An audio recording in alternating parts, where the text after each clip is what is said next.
Hello, listeners. Welcome back to Epical Growth. I'm Sarah Caminiti, and I am so happy that you're here.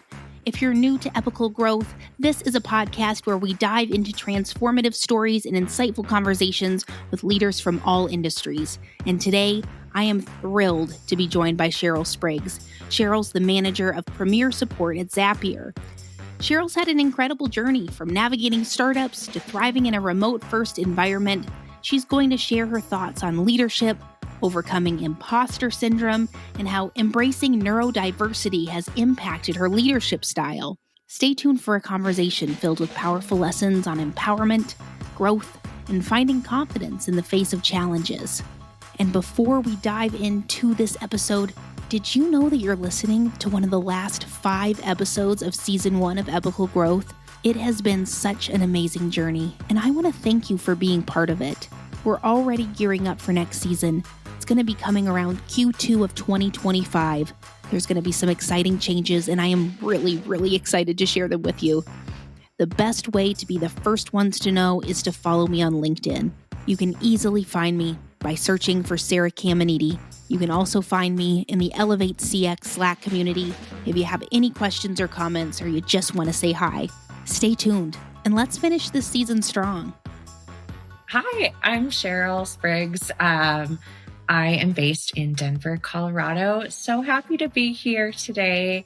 My role currently is manager of Premier Support at Zapier, which is a no-code, low-code automation platform.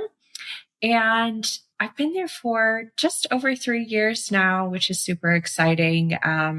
This job is all remote and allowed me to move from Austin, Texas to Denver, Colorado area, which is super awesome to kind of live my dreams out near the mountains, which I really love camping and hiking and just getting outdoors. I'm an avid runner.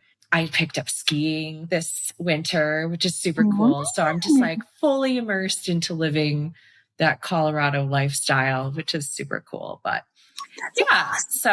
and you can usually find me at a local brewery, which there are a million here. So love craft beer. That's awesome. Oh my goodness. I didn't realize that you just moved up to Denver. That is a totally different vibe, I'm sure, than Austin, but it sounds like it was exactly what you needed. Yeah. I mean, we are spending thousands of dollars coming up here 1 to 2 times a year to come off-road and vacation. And now I can just pop off of work a little early on a Friday and go camping for the weekend, in a really cool forest surrounded by mountains. So yeah, it's the dream. Oh, I'm so glad. That's so awesome. So Cheryl, one of the things that I was super excited to talk to you about here is your career trajectory and earning, feeling like you've earned the right to really own your skills and everything that you've worked so hard for. And I know that, I know myself, it has been a journey to get to that point of that empowered feeling of, I know my stuff and I am proud and confident about this, but I know that especially for women, it can be a struggle, and in tech too. It's a male dominated space and there's so many different big names that come into play and people and all sorts of different layers of things. So I'm really curious to hear about your career journey and your kind of journey to being so empowered with what you're great at. Yeah, I would say, so a little bit about my background. So I've been in the tech space probably about 10-ish years in customer support, and definitely kicked off by working at startups in Austin. That was the whole reason why I moved there to begin with, because there was just so many different opportunities. And I was just back in the day, I was just a lowly little specialist at the Apple store. So that kind of got me into tech, which actually my degree's in theater. So nothing to do with what I'm doing now. But so I went to all of these different startups around Austin where they were really small companies, smaller teams. And some of the teams that I worked on, there was maybe me as the only woman, or there were a couple of us as women at these startups too. So very different navigating around like the dynamics of these small teams. And I had always been an individual contributor until at my last company, my previous manager left, and I wasn't quite sure if I wanted to go into people management. So I kind of put like a pin in that, but started acting as the interim customer support manager anyway. So I was like, all right, let's embrace this. Like, I like mentoring and coaching people. So I became like the head of support there. And I was one of two female leaders at that company. So Wow. it felt like I had a seat at the big boys table, kind of, if that makes sense. Because the Yeah, rest of definitely. the leaders and like the co-founders, they were all men. And I was a little intimidated by that. And like, I remember actually one of my employees was the first woman at the company to go on maternity leave. So we had to create maternity leave policies and such because no one else had had a child yet at this company that wasn't the co-founders who could just, I feel like they made up their own rules potentially back when they had kids, when the company had first started. So yeah. So that was very like different to navigate through and like actually be the person to manage and like ensure that they were prepared to go on leave as well. Sure. But yeah, so I feel like I've learned to really believe in myself, like kind of going back to that thing of like, oh, I don't want to become the head of support here. Like, I don't think I could do a good job. Like, could I make these decisions? Like, I just had to jump into it and really believe in myself and try things out and see if it worked. And learn along the way too, because like I wasn't going to be perfect. So I think that's kind of what really got me going into like being in leadership as well. But I feel like that took a completely different turn in like how I recognized my work when I got diagnosed with like ADHD and anxiety too. I bet it must have been like one of those moments of true reflection and also connecting a lot of dots to how you approach things and feeling maybe like you do it differently and now you know why you do it differently and how you interact with people and validating those feelings that maybe were really aiding that whole like imposter syndrome that was creeping up on you before when you were hesitant to take that leadership position. Yeah, totally. I mean, I think one of the biggest takeaways I learned from having ADHD as well is like why I procrastinate, why I work under deadlines and such like that. Like I did that in school all the time. I mean, I don't know how I did it and how I survived off little sleep and drank coffee at 10 p.m. and things like that. Or I could drink coffee and then just go to bed. Like it just didn't make sense. But like writing papers or studying for tests like the day before they Oh were yeah. due. Mm-hmm. And I mean, I sometimes see that translate. I mean, more than sometimes see that translate in my professional career of like, all right, the due date's tomorrow. I'm going to finally have this done today or, before tomorrow. So it just happens. But also like, I recognize that that's just sometimes how I could get some best work done as well, depending on what the task is though. Yeah, no, I definitely understand what you're saying there because there's a level of efficiency that you must have developed over the years in order to have survived. And it is, there's like a high that you kind of get out of that like last minute prep to like really crunch it out, but make it as perfect as possible. Because most of the time that stuff's living in your brain already because you've been thinking about it and it's been like weighing on you because you know that you have to do it. It's just a matter of throwing it all into something that is the actual product that you're supposed to be working on. Yeah. And that actually ties back to like my confidence too of like, perfecting a specific task or like a project is like, I definitely have that like perfectionism gene or personality, which sometimes I really have to like put the brakes on and like, all right, let's just ship this like first version or this draft and like be transparent about what I'm working on and like get help when I need it instead of like hiding it and like waiting for it to be 100% perfect. That's something I've had to recognize and didn't realize that I was doing before I like went down this like journey of ADHD as well, that I was such a perfectionist. Oh my gosh, I feel that so much. I've realized with myself is I need to be confident that I'm making the right choice and research and research and research and research. And what has helped me, because I mean, I'm never going to be somebody that is okay with that, like leaving something knowing that it's not complete or that it's not like thoroughly addressed.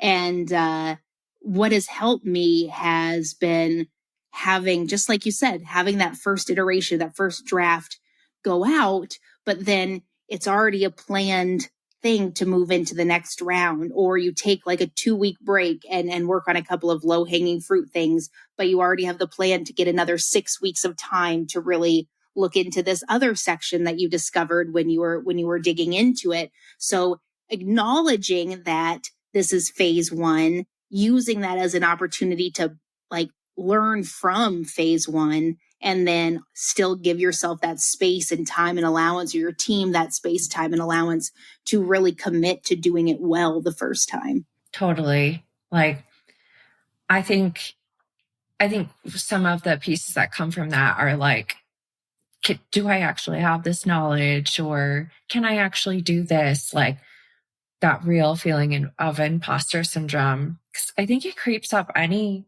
time, you know, you could be 1 week into a new role, or you could be many years into an existing role and really like questioning, can I actually do this? And like that little, I don't know, devil on your shoulder saying like, Yes. you can't, but then you really need to like get through that other side or lean on people you trust to tell you, you can do this and get that validation. Yeah. That's something that I've recognized like I need in work and in my personal life, is like people to be that cheerleader for me. Yes. Yeah. I was actually just having a conversation with my husband about this the other day, because it's great to have a partner that is like a devil's advocate and ask those hard questions, but also acknowledge that I'm asking myself those hard questions and I'm obsessing over those hard questions like all the time. And it is like the all consuming thing of what I'm thinking about for whatever the situation may be, and trying to come up with a strategy or a Venn diagram or a pro and con list in my head. And what I really need is someone to just keep snapping me out of that, of being that cheerleader, to be like, no, no, this is good. This is good. That's just a small thing. That's a small piece of a big puzzle. And those other pieces are great. And I'm glad that you were able to recognize that too, and find a space where you feel safe enough at work and in your personal life to acknowledge that and voice that, because sometimes that's half the battle. Oh yeah, totally. It comes in waves, you know, like especially if you're handed something, like right now I'm being handed where like the expectation is for me to take over this new program by the end of this quarter. And I'm I'm a little new to it, and it's a new program, and I'm like, all right, how do I get started? Like, they're trusting me to do this? Like, what? Why? Is there something that I brought to the table that they see that I could like change or improve? Or I don't know, I'm like questioning like, why me? Like, but I have to like think back of like, oh, well, this is a safe space to like innovate and like create new processes and be more creative as well. So that's what I have to tell myself of like, this is a cool opportunity to learn and grow. Even if there are things that I'm going to learn along the way, like that's going to be a great experience overall.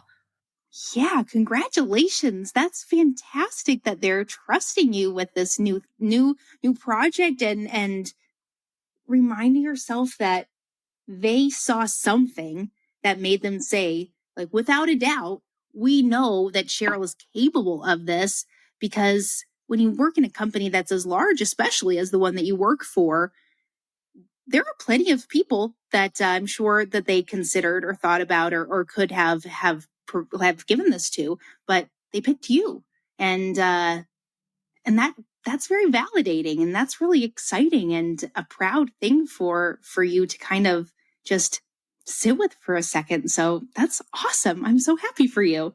Yeah, and thank you. It feels nice, like talking about it, like, and like, yeah, the validation piece, because I think it has been stirring in my head, of like, am I gonna mess this up? Am I gonna be okay? I think that's something that I totally have, this complete like fear of failure, and I think a lot of folks do.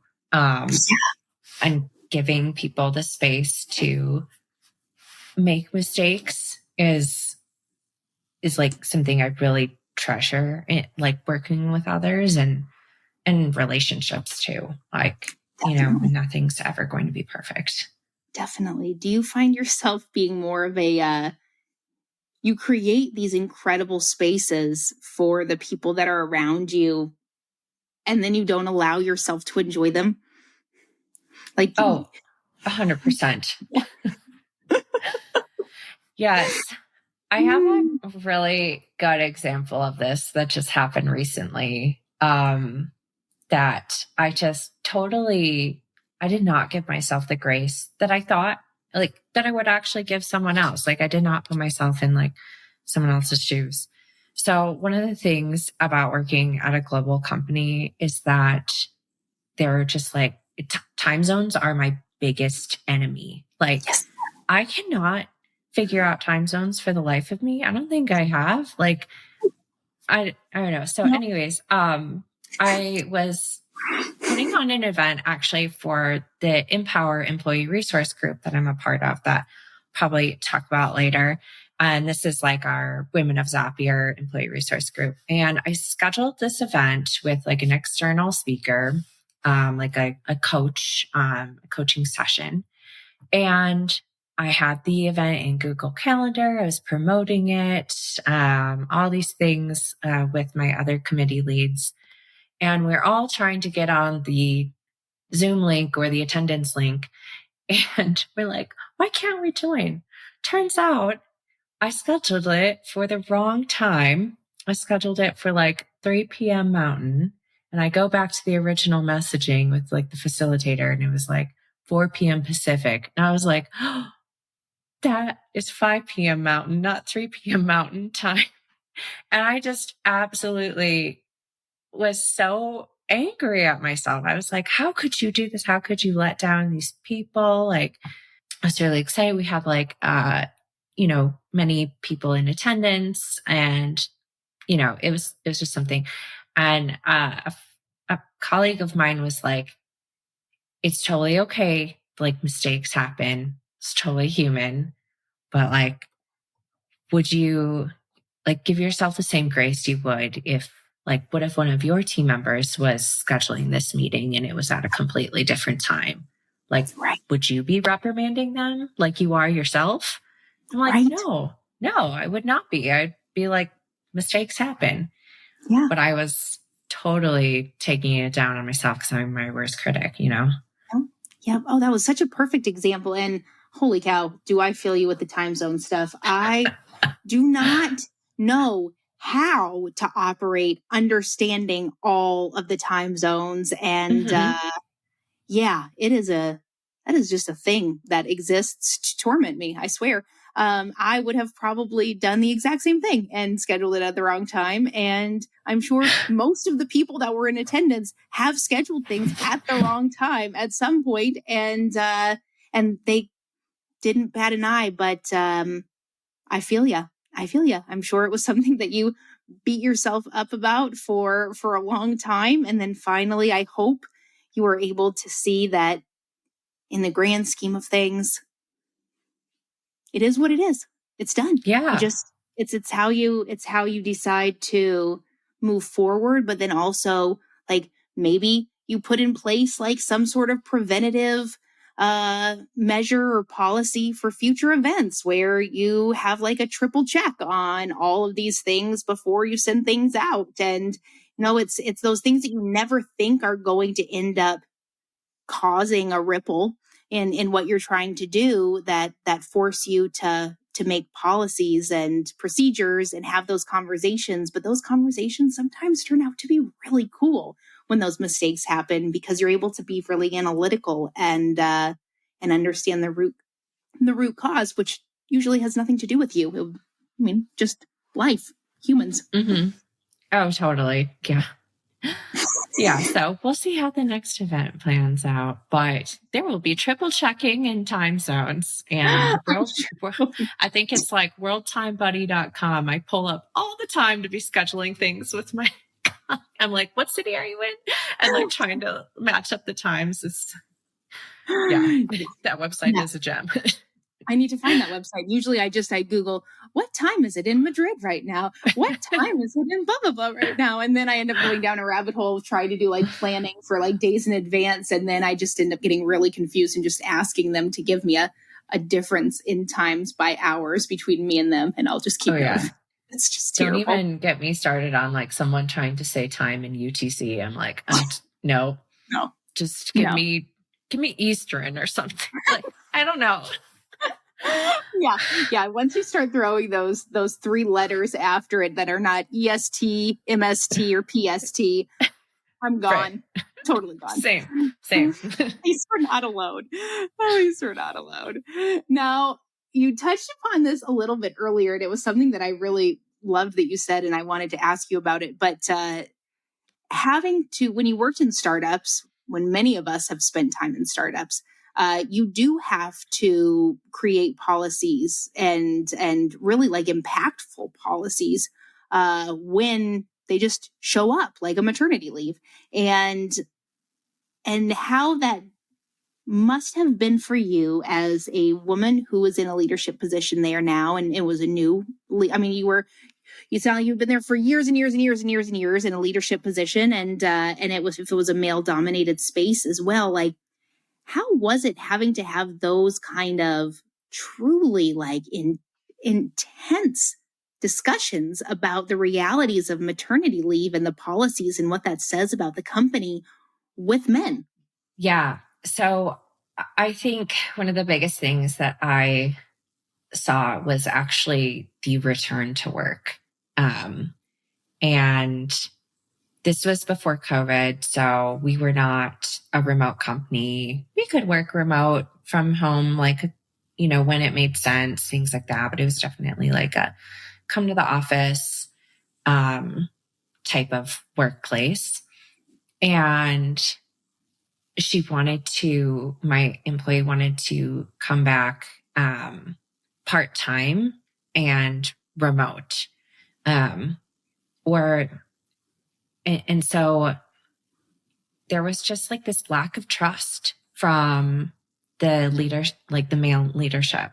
They were like, I've had a kid, like, you're not really going to be working, like, especially if you're remote. Like, I don't see the productivity being the best use of time. Like, you're not going to be able to actually be at 100% or whatever it was like really discouraging to see like the lack of trust that they had in women returning to work and men returning to work. Actually, I did see there was another colleague of mine who was male and had a child, and like was expected to come back in the office like 2 weeks after born. So and I'm pretty sure he lived so close to our office too. I was like, why can't he just like bounce between, like, show face but be at home, like, best of both worlds. Anyways, so there's just like this lack of trust, which is like the number one essential thing you need to have in your team is trust. And setting them up for success, especially someone who is a first-time parent, which was the case for both of my colleagues. And I mean, ultimately, it led her to leaving the company and going to another place that probably respected her time and productivity and like respected that she was a parent and had family responsibilities and that life is not just about showing up to work. So that was really hard to support, and like having to like, I don't know, have these essentially had to allow her to be like hourly instead of a salaried employee coming back part-time. So it was tough. Hey listeners, are you looking for fresh insights on the latest in tech and customer experience? Then I have the best podcast for you. Tune in to Support Human, the podcast hosted by Steph Lundberg. Yes, the art of being dead inside, Steph Lundberg, a seasoned support leader, a writer, and a very, very dear friend. Each episode dives into tech accountability, CX trends, and even features Bad Job Bingo, the only game where companies hope to lose. Whether you're a tech enthusiast or just curious, Support Human keeps you informed with wit and wisdom. Check it out at supporthuman.cx and stay ahead of the curve. You can listen to Support Human the podcast wherever you get your podcasts, but also make sure you're checking out supporthuman.cx to find more information about Steph, the newsletter, Bad Job Bingo, and awesome content that she creates. Don't sit on this. Stay ahead of the curve. Follow Support Human. I wish I could say that I'm surprised. Like, I've heard this so many times, and it's such what's always the most disappointing for me when I think about these things, and I'd love to hear your take on it too, is it's just like you had this really cool opportunity to show your employees that this is a special place. Like, we really do want you to be successful, and that means we want you to be successful outside of work too. And instead, they decided to go with old school mentality, lack of trust without any receipts to back it up. And instead of like just being excited for this person that is working with you to help you build this company that you are the founder of, it's just such a missed opportunity. And it's infuriating. How did it feel for you to have to like mentally like really process what this all meant and your place in it all? I think I was disappointed because I was really looking forward to her contributing and like feeling a part of like we can continue being successful, but instead it was like, all right, I'm just clocking in my hours to get my work done. Oh, and then shortly after COVID happened, so we were all remote anyways. Puts the cherry on top of it. Isn't that fun? Amazing how that all works out. And honestly, too, it's just like, so what if your employee is not giving 100% right after they go on leave? Like when they come back from leave, like, did they personally give 100% after their first child was born? Probably not. Or they, it's just like, be realistic of who humans are and how we operate, and know that we're all just doing our best and can do what you have to do to support it. It's just, dang. But that kind of leads me into the next thing that I did want to ask you about, which is about empowerment. I mean, and we kind of touched upon it earlier, and being in positions like that and having to be the reality check, but also a human to make your employees feel supported. And then in your new company where you are now at Zapier, like having to go through these restructurings and getting these different opportunities and meeting new people and leading new people. with everything that you've learned throughout your career, and maybe even once you've had the diagnosis of with the ADHD and the anxiety too, like how has that impacted how you lead and how you really focus on empowerment? Yeah. So you kind of mentioned the biggest thing that I think I've experienced at Zapier in my current company is that we've gone through so much change, and this includes like different restructuring. Um, there was it was only 1 year into being at Zapier where the team that I was initially hired on to, which had been dissolved. However, like they did give us an opportunity to laterally move to other like support teams or other like apply for other internal positions at the company too. That's good. So there was only one person that I think like departed from the restructuring. Oh, Otherwise, everyone, it was like 20 something of us, can't remember the exact number, like went to different support teams, like lateral positions, or like a couple others. Like I think one person like moved to our learning and development team, which is really awesome. And someone became like a trainer. And yeah, it was really nice that we were able to like create these opportunities for people to go into other roles. So this was a really confusing time in my life too. Actually, so this was about 2 years ago now. And not only were our whole team was like, what job are we going to be doing? It was right before a company retreat, the first one that was happening like since before COVID. So like we all showed up to our company retreat, and I kept saying my badge should have said like hire me because I was like, I don't know what my next role is going to be here.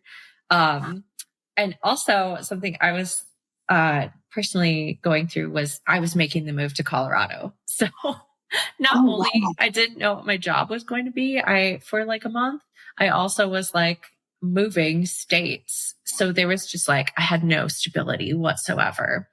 And like, that was really tough. But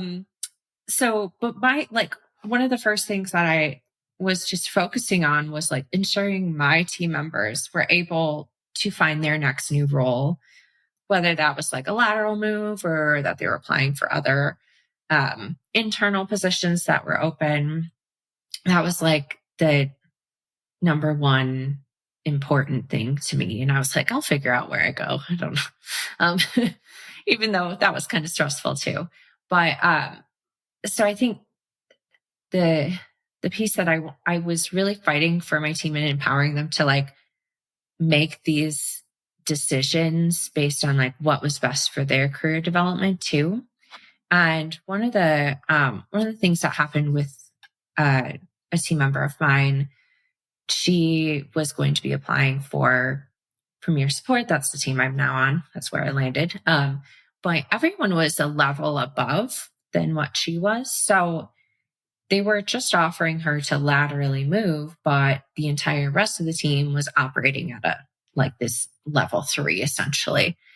And we were like, all right, well, the most fair way to assess a level is like, can we re-interview you for this position and determine your skills and your level on that? So I feel like if it wasn't for us really advocating for that like interview and reassessment, like they could have gone to this team and maybe been underpaid for what they were doing. Wow. So, Good for and you. wouldn't have had that opportunity maybe like a year into being in that new team. So I was making sure that they got through the finish line for that, and were able to all successfully level up and come onto this team. So that was Oh great. my gosh. Cheryl, holy cow. Like, hats off to you, because not only is that something that you have to, I mean, you have to navigate those situations so carefully, but a lot of people just don't. And they tell them that they'll just hope for the best, or it is what it is. And Mm-hmm. and those sorts of things, like money, I mean, that's why we work. Like, that truly Right. is like, one of the number one reasons why we're here.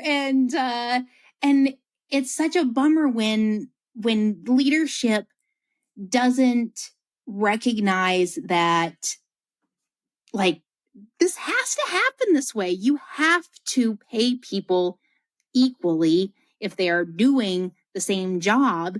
And the longer that you wait to address it, the bigger ethical things creep up along the way. And also just like morale and engagement. And usually people just end up leaving because they feel undervalued. And money conversations suck and they are hard, and you have to approach it strategically. And having an advocate is the best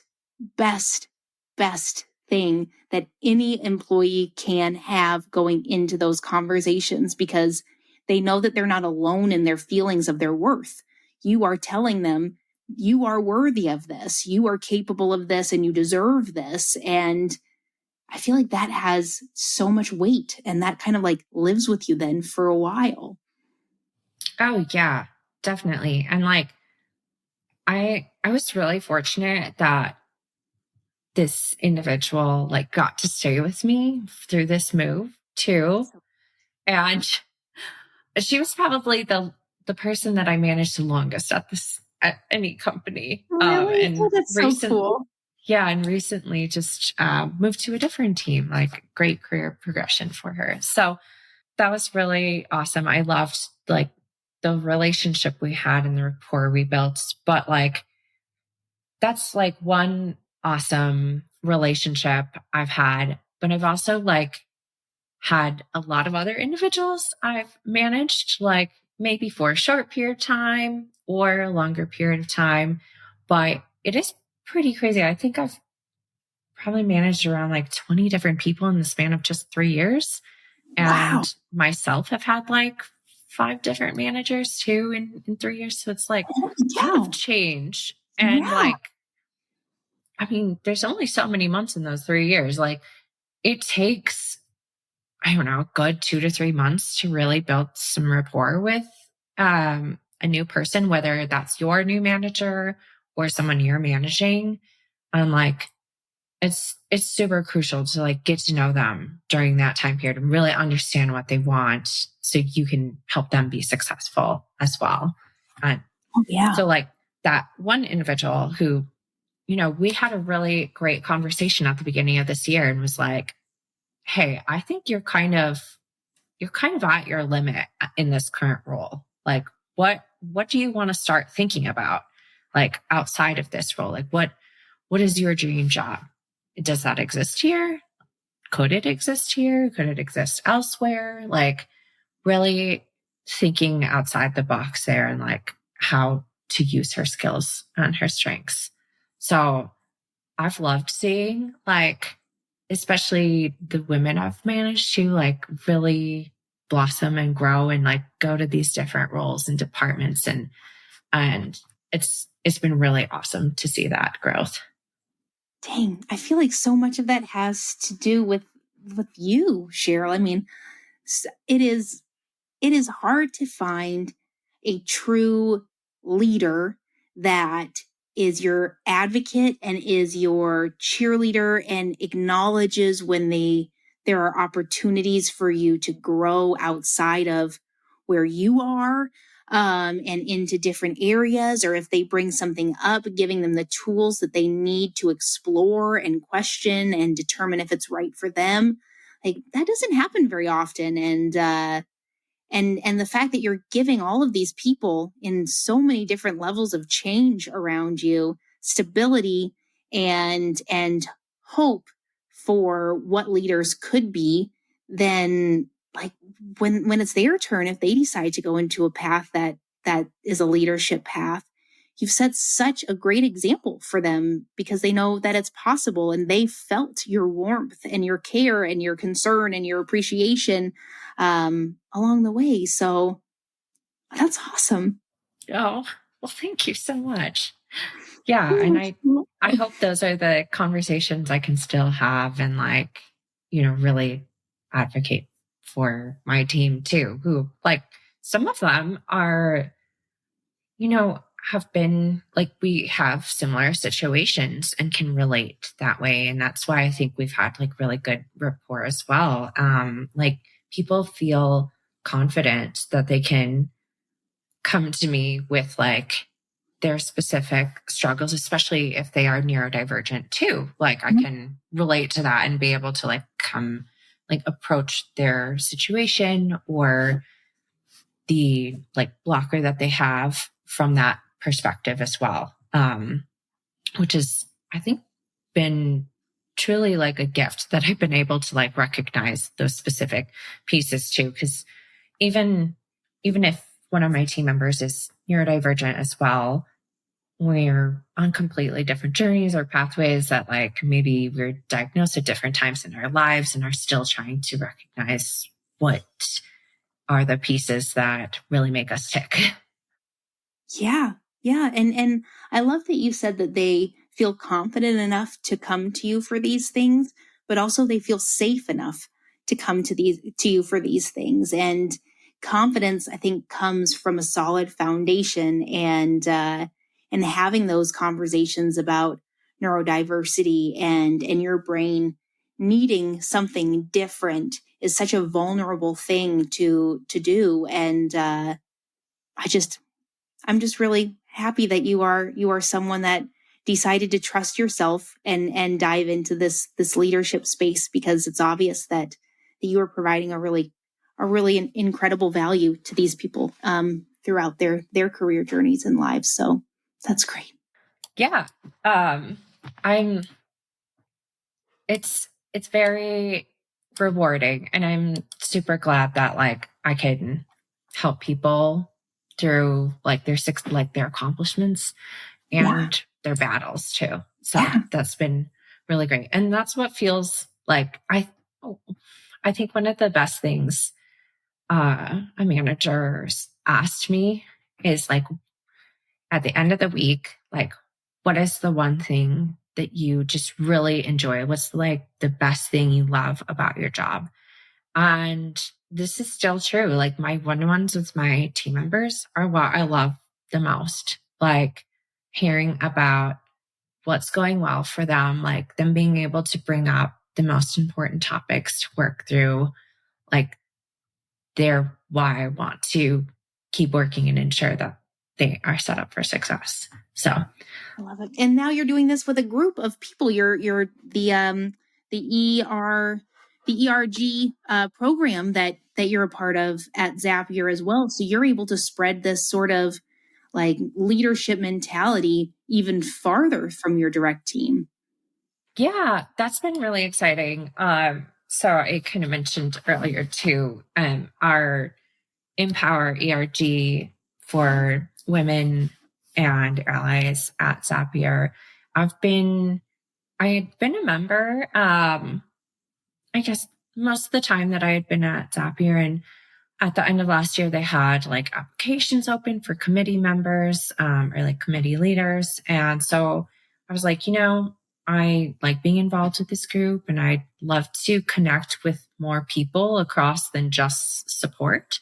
And so I applied for the events and community lead and am that leader for this current year. And so it's been cool connecting with people outside of just support. I would like to say though, there are a couple of us on the leadership team from support. So that's been really awesome too.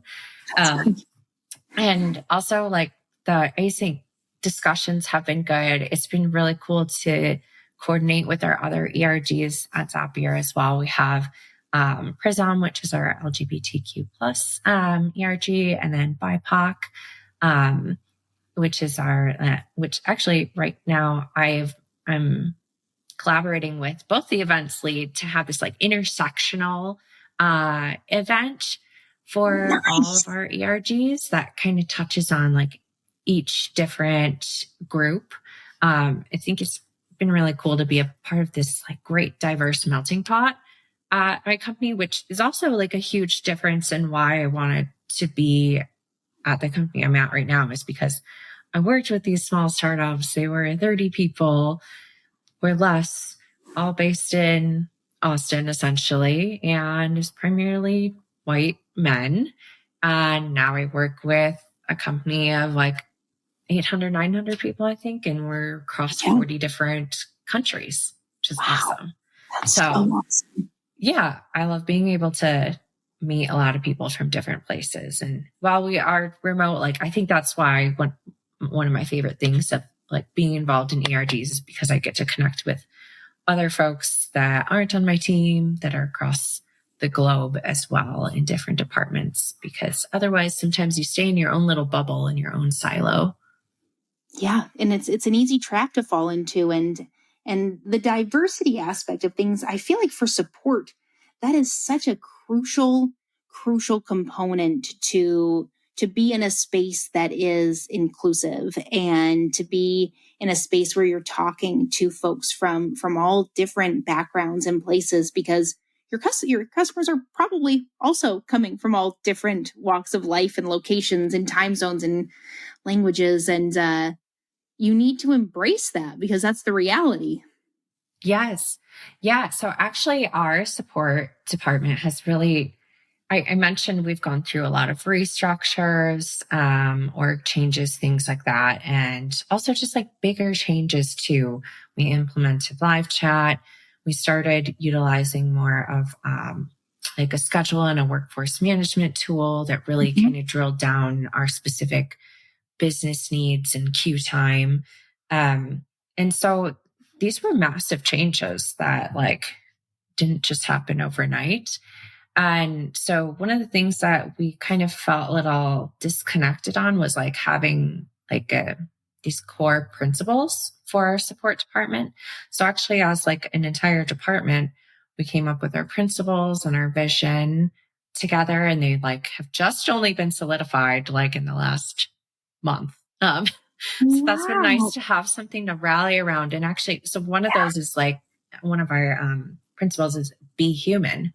And like we're not robots. Granted, we work for an automation company to build the robot and to automate your work, but we're never wanting to like replace the human touch. Like we really want to be human. We want to show our personalities.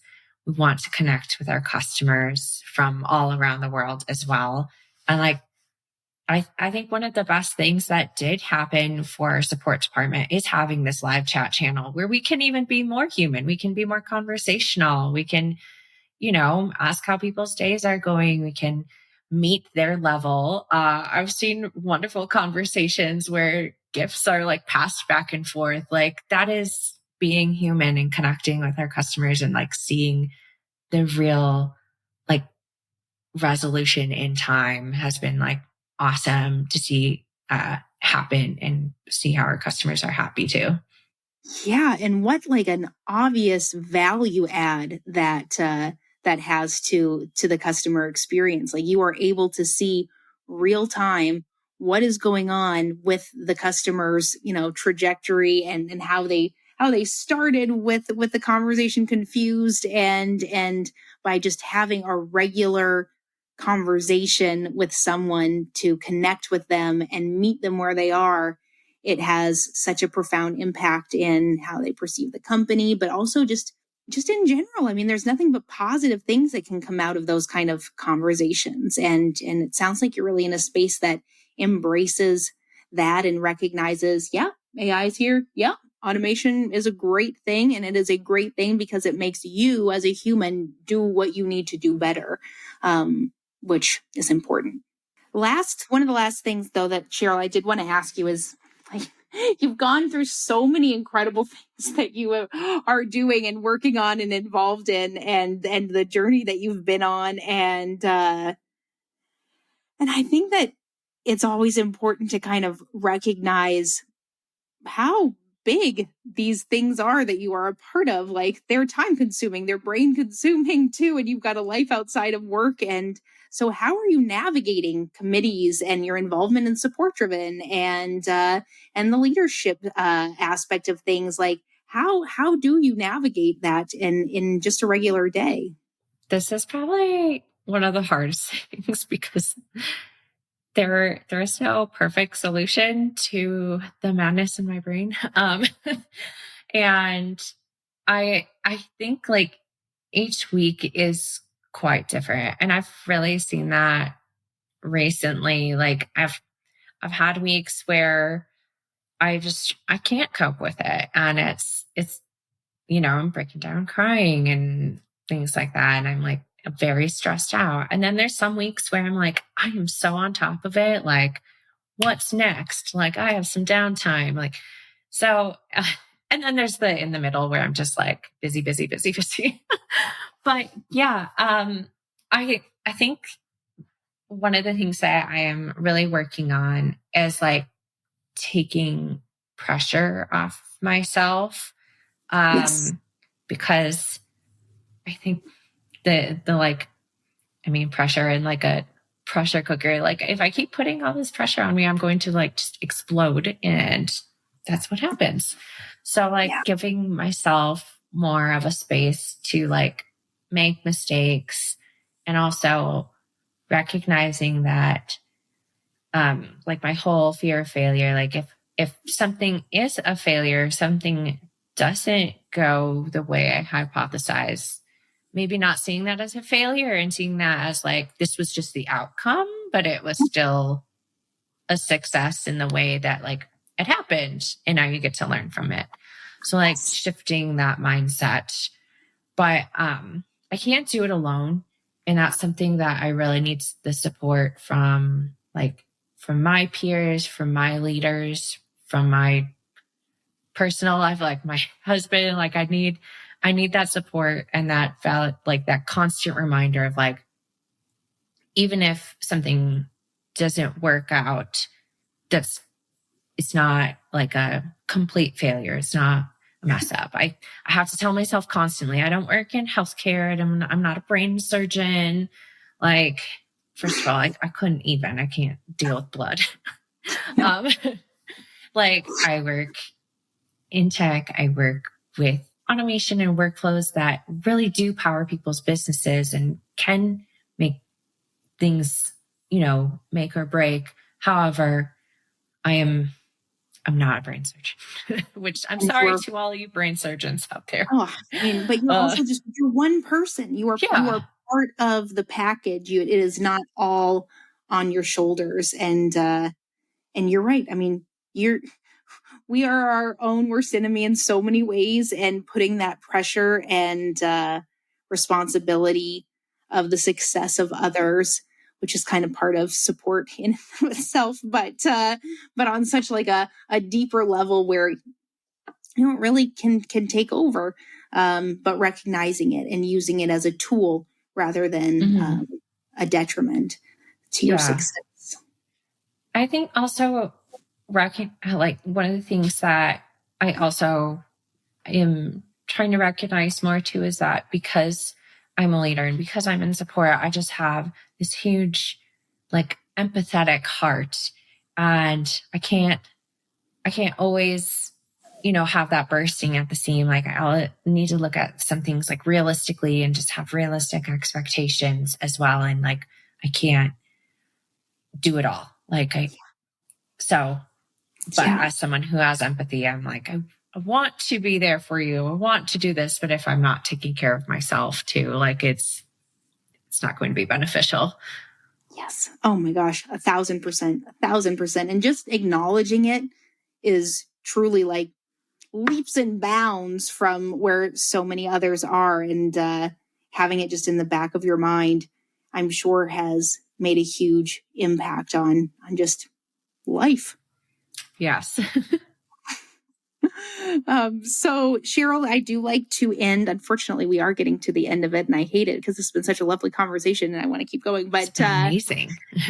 I'll have you back, or we just can talk all the time anyway. But I like to end all of these calls with asking my guests to think about what era they are in or what era they are entering. And Cheryl, what's your era?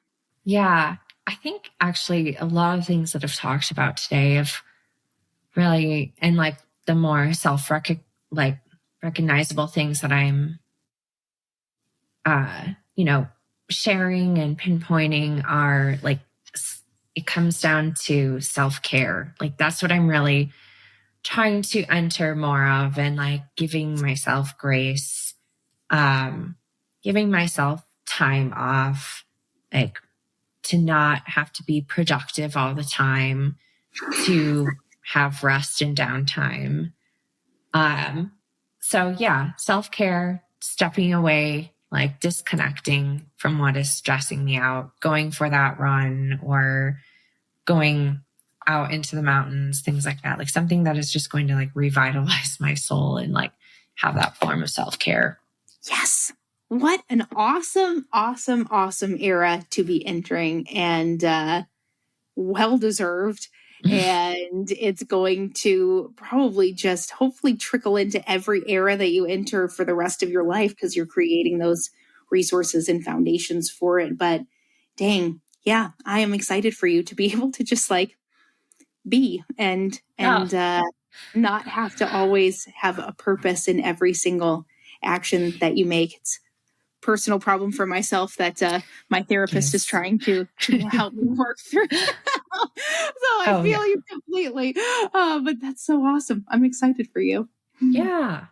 Well, thank you so much. I appreciate it. I really loved talking about all these different topics. I feel like I could just keep going on and on as well. Same. No, Cheryl, truly, this has been a pleasure. And I'm so excited to have met you. And I'm pumped to just keep talking to you. And I hope that you have the best long weekend. Thank you. I appreciate it. And can't wait to hear more of your podcast as well. Thank you very much, Cheryl. Well, we'll be in touch soon. And thank you again, truly. All right. Thanks, Sarah. Bye. Bye-bye. Thank you so much for tuning into this episode of Epical Growth. Cheryl's journey is a powerful reminder of how self-care and personal empowerment go hand in hand with effective leadership. Her insights on navigating neurodiversity, building trust, and advocating for her team offer valuable lessons for anyone looking to grow. If today's conversation inspired you, be sure to subscribe, leave us a review, and share this episode with your network. Until next time, and remember, we can't wait around to see change happen. When you feel it in yourself that a better way exists, you owe it to yourself and those around you to try, because great things happen when you do. I'll see you next week. I'm Sarah Caminiti. This is Epical Growth. Have a great day.